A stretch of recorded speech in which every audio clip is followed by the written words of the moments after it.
Bonjour à tous, c'est Nos Problèmes, et aujourd'hui, pourquoi fait-il chaud?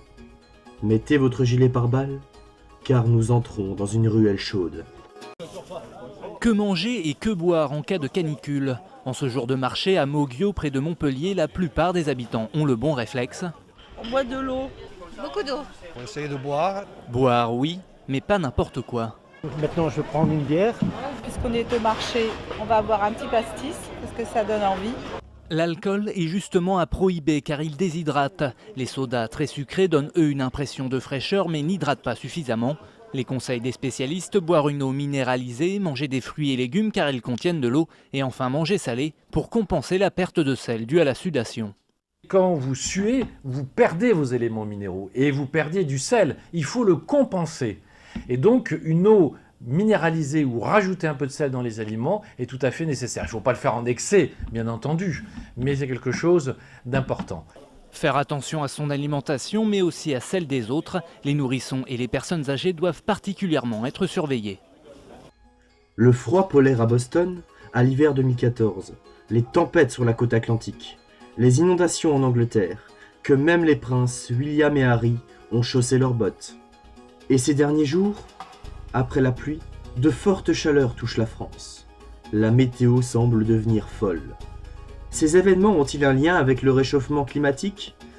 Eh bien, pas vraiment en fait. Comme nous l'explique Gérard Kriner, membre du groupe d'experts intergouvernemental sur l'évolution du climat et directeur de recherche au CNRS. Le climat évolue en permanence. Il y a toujours une variabilité interannuelle dont il n'est pas étonnant d'avoir un hiver doux de temps en temps. Voici ce que les scientifiques en pensent. L'hiver 2010 était particulièrement doux en France, mais on ne pouvait pas dire que cela prouvait du réchauffement climatique. A l'inverse, les hivers froids ne permettent pas de dire que le réchauffement climatique est du pipeau.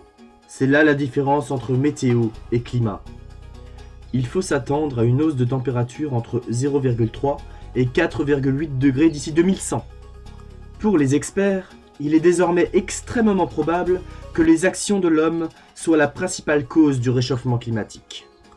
Pour faire simple, celui-ci est en partie causé par notre production élevée de gaz à effet de serre.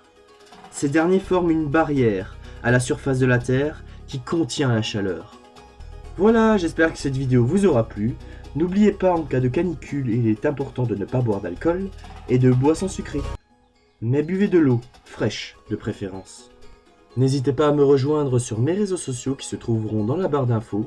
D'ici là, je vous retrouve à la prochaine pour une nouvelle vidéo. Bye!